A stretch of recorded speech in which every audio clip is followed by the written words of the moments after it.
October 29th, 1996. Sometimes there's no coffee in the coffee. I plow through it, and it is definitely a coffee area, but there's no coffee in it.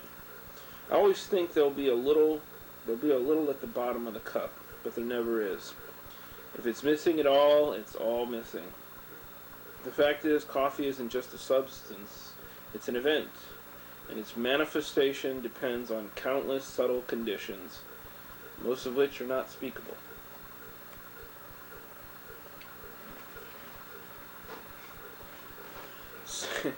September 27th, 1996. If we think of the future as the pretty titty barbecue, and the past as a motion excreting machine, excreting through the pores, we get a much clearer picture of the present. While the present is forever beginning to be a buffet, it is always already eaten away to the point of shimmering. The shimmering should not be confused with what is actually edible. September 29th, 1996. If I had two dwarves who followed me about and inquired endlessly into my philosophy, I'd want them to be named Munley and Lafarge.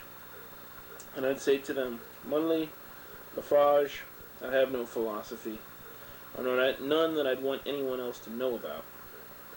Why would I want anyone else to know my philosophy? I'm no emperor, and my life is not something that should ever be repeated.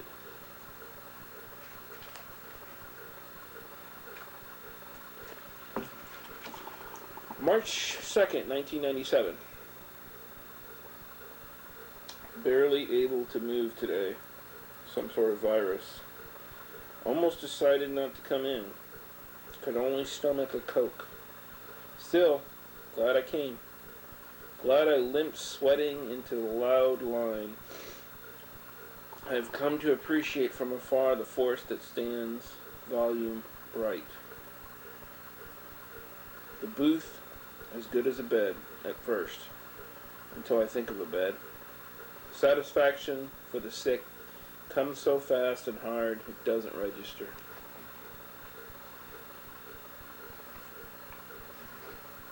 April 28th, 1997.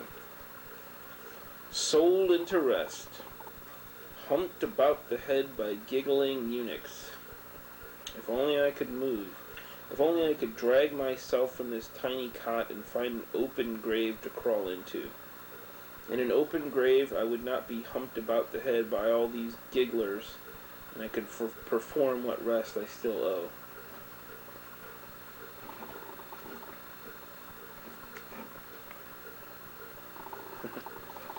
April 21st, 1997. A chaste glaring pretends to us. Fuck you, I say. Fuck you. April 22nd, 1997. I know that when I'm dead, they'll put my picture up on the wall. This solaces me. Beside my name it will say, I ate here, as here ate me. In life, one moves with difficulty through the dim, muscular masses of bystanders in an effort to glimpse the passing parade. In death, one is thrust into that parade. One is fixed in it and moves with it through the dim, muscular masses like a picture on a wall.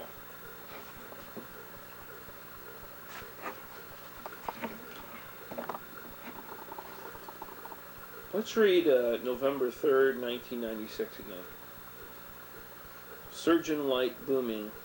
I take a bite. This recent organization of animals, chunks of homelessness dwindling.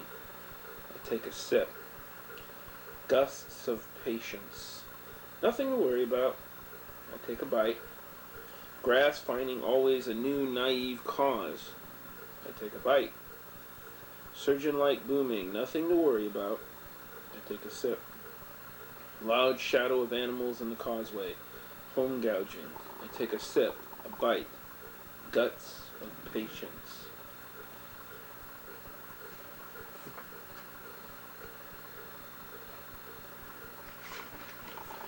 September 14th, 1996.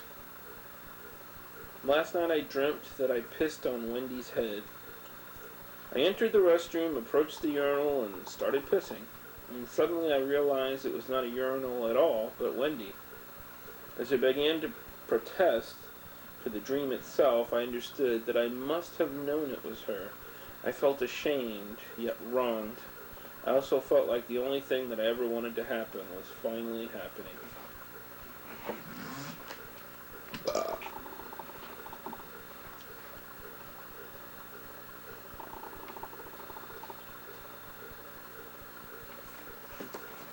April 9th, 1997. Let's lay all our drills out in the open. How else shall we ever come to know the full smothering brilliance of the gloss? This is no time to tolerate useless testimony. This is no time to explore the mammy system as if it could be regulated more effectively. This is a time for looking the other way. This is a time for leaving infants on stoops. This is a time, above all, for relaxation. April 10th, 1997. Resolute dissonance. I love the way the grass punches through the dream of a fixed ground and burns itself alive. The punch has a sound, as does the dream and the burning alive. They keep one another. They are a war. It's not a war that can be won. They conflict. They inflict one another. I love the way the grass punches through the dream of a fixed ground and burns itself alive. June 4th, 1997. How pained the thorough clean becomes in the dream shinnying of any warm afternoon's light. We are thrust into a lazy retreat, but forget almost immediately which way the retreat is moving. We may now be moving directly toward the enemy, and so our joy is always only how lazy we can get, and how unclean.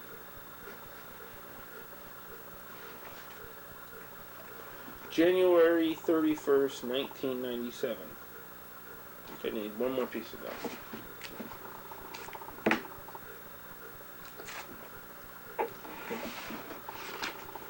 January 31st, 1997.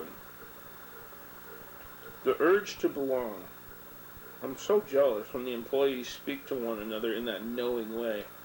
I always look away as if I didn't care, as if their easy affection with one another was the last thing on my mind. But why do I yearn so persistently to be included? What would being included mean? An implicit motherland? A small drink of blood for my hungry shade? February 1st, 1997. I fear we will be captured soon. I think really it will come as a relief to finally be able to talk about what we've done. I think it's gone on too long. I certainly won't miss having to act all ladylike all day long. I won't miss the Glacier song either. Just think, when we're captured, it won't be our problem anymore. Or do you think we will hurt forever, not knowing that real, negligible progress?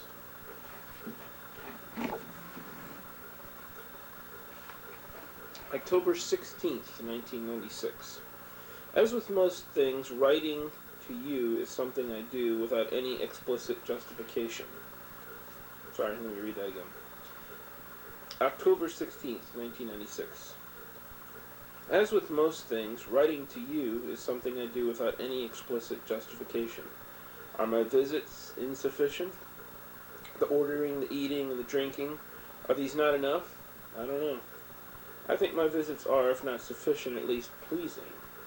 And maybe writing is just an effort to loiter there, to allow that pleasure to resonate, and to imply the endlessly forgotten source.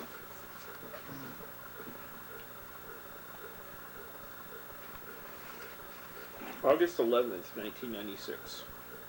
I would be so happy to be just a doctor. What a thought that is. But I am an over-doctor. A doctor of the doctor, or worse, an over-doctor.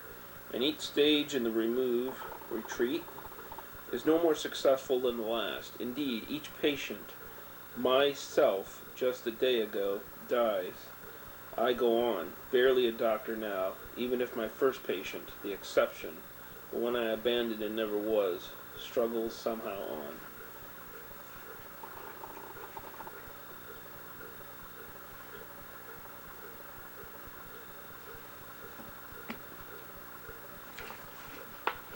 March 18th, 1997.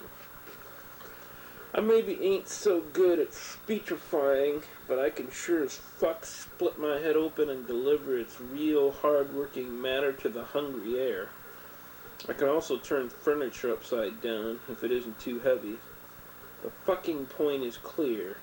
I may not be an individual, but I'm still a force to be reckoned with. Forget this, and my bloody head will be all over your fucking upside-down furniture. March 16th, 1997. Wendy is beautiful within, not beyond description.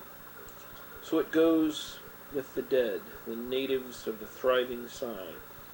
Beauty's nothing more than weather damage, the signs fading, crumbling, blinking out. Beauty is description, not inscription. Beauty as such is endless, so long as knowledge of the tremendous impotence of inscription does not stop the dead from rising to meet its hideous precondition.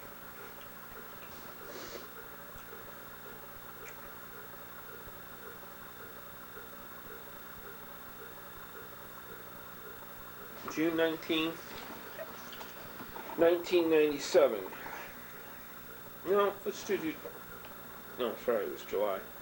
Let's go to July 20th, 1997.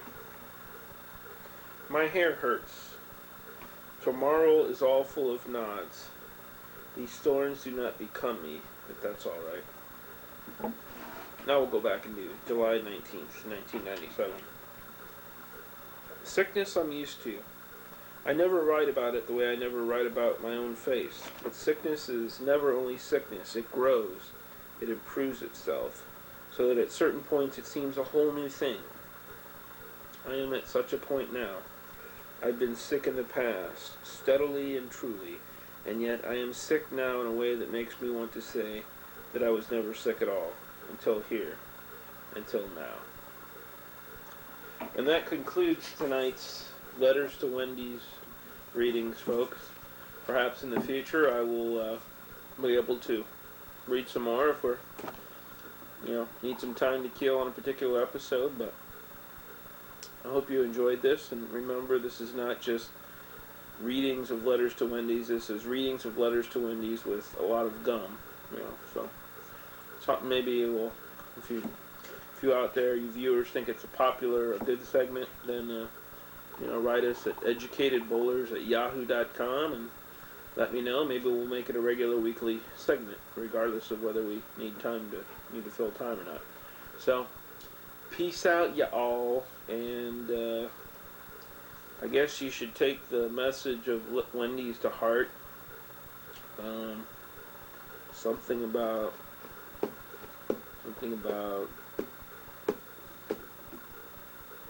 well, we'll get to that another time. Bye-bye.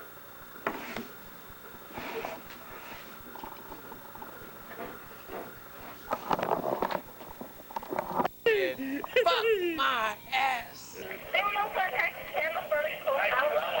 Okay, now, Tim Babe, he wants to, okay, now, we're going to let Dennis say something.